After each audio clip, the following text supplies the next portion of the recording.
Thank you so much. What a stimulating morning this has been for me, and I'm sure for you and Emily and team Commission on the Status of Women and the department. You really put together a great, moving and informative program. What a great opportunity for somebody like me, who represents businesses around the Bay Area through the council, about 250 members. Many of you in this room are a member of the Bay Area Council through your organization, whether you know it or not. You should find out if you are. Peg McAllister from Lehigh Harrison is a member of our executive committee, has been really a strong support in this business community for so long. I learned a lot from what your companies are doing.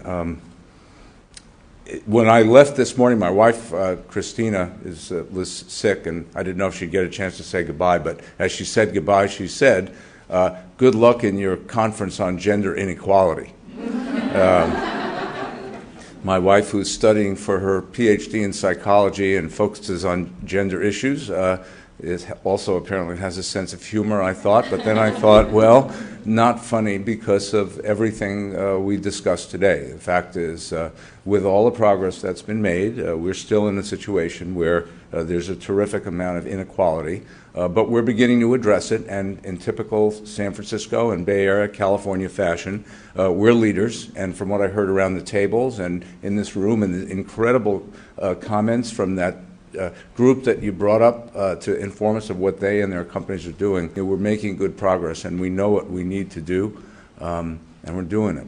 I was deputy mayor to Frank Jordan when back in 1994, when you all passed Proposition E and created the Department of the Commission on the Status of Women, and there a year later when CETA was passed and we signed the legislation, or he did. I didn't do it. He did it.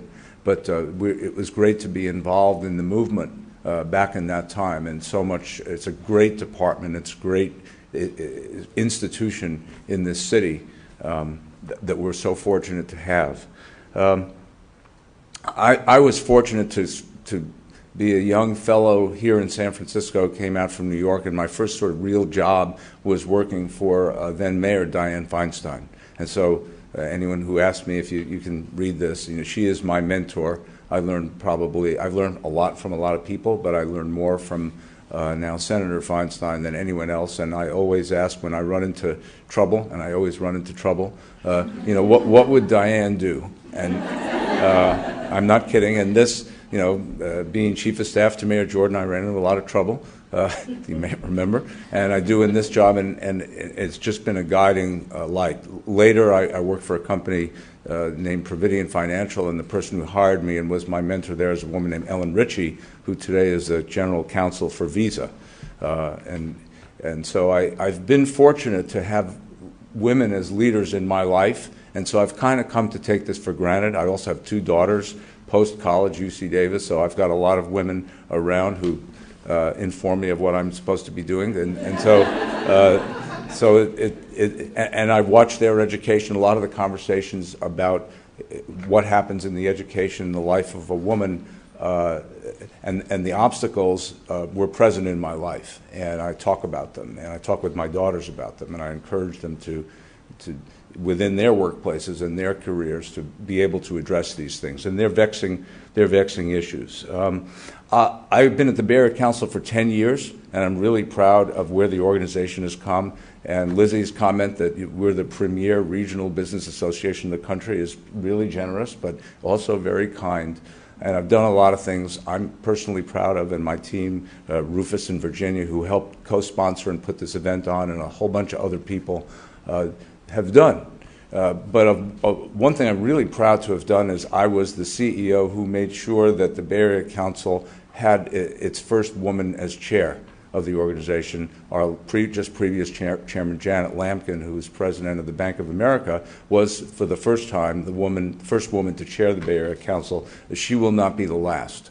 And so we broke that ceiling there with Janet, and women are a very important part of our organization, and is when we go through who can serve and how we bring companies in and who could be members of our board, we think very actively about promoting women into the various positions of leadership in the organization, just as Frank Jordan and I did back in the 1990s when we had department heads to appoint and commission slots. And if you look back at that record, you'll see the trend that continued under future mayors and improved as time went on. So, yet that said, we do have a lot of progress that's yet to be made.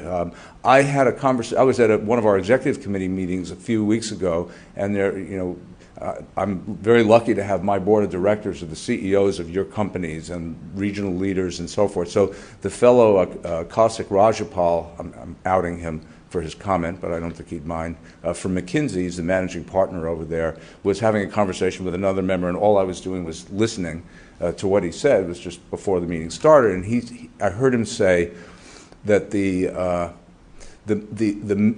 single factor that has helped our country maintain its economic presence to the extent that we've been successful has been the advent of the introduction of women into the workplace and into leadership in the workplace. That's what the single thing that's driven our economy. Now, that's not something I was thinking about. I think about other benefits of having women succeed and grow and lead.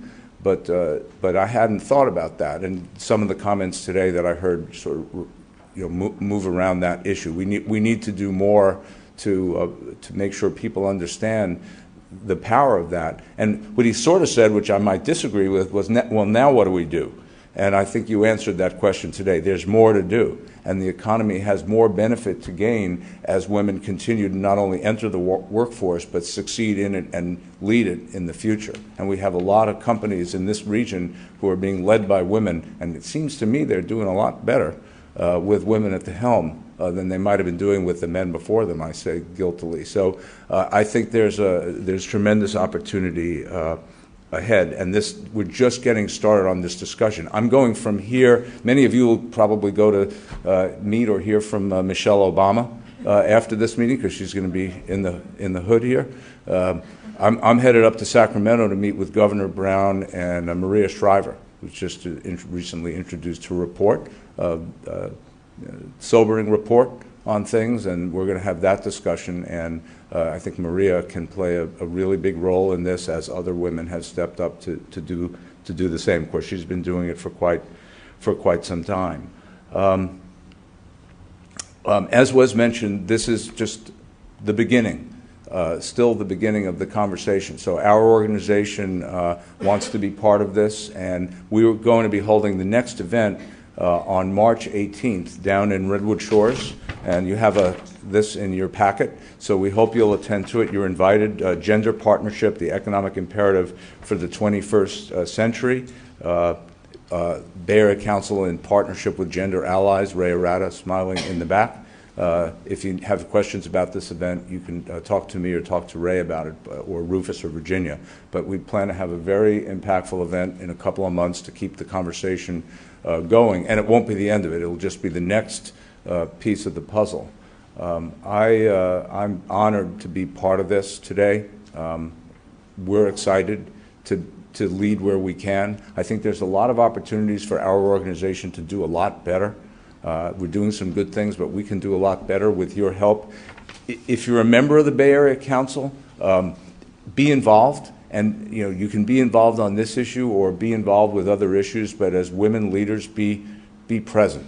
It makes a big difference. I teach a class at UC Davis called at the Graduate School of Management. It's called a Executive Leadership Seminar, and a couple of things I do. I teach about 50 or so every year MBA students who are soon to graduate about what it's going to be like to be a leader in their organization. And I do, two things. One is I make sure that I bring in, since I don't really know much, I bring in CEOs and leaders to speak to the students. I'm good at that because I have friends like that. And I make sure that a lot of those friends who come are women. And so I make sure there's a real balance, and the students really appreciate it. The women certainly do, but so do the men.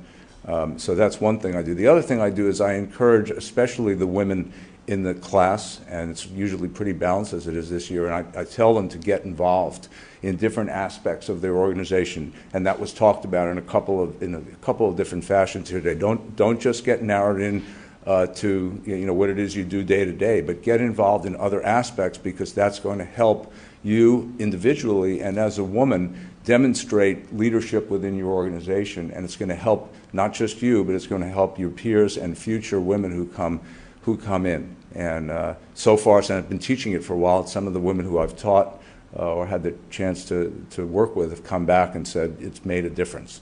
And it's made a difference not just for them, but for the organizations, which then reap the benefit of the participation in the leadership of women. So these are really exciting times. We have a lot of work to do together.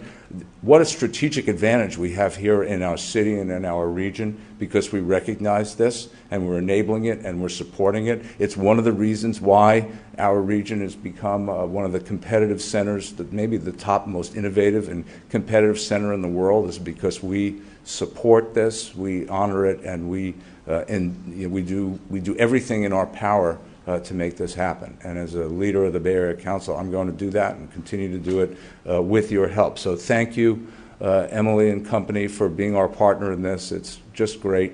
And I'm the only thing probably between you and Emily and your lunch, so I'm going to get the heck off the stage. But thank you from the bottom of my heart. Thank you.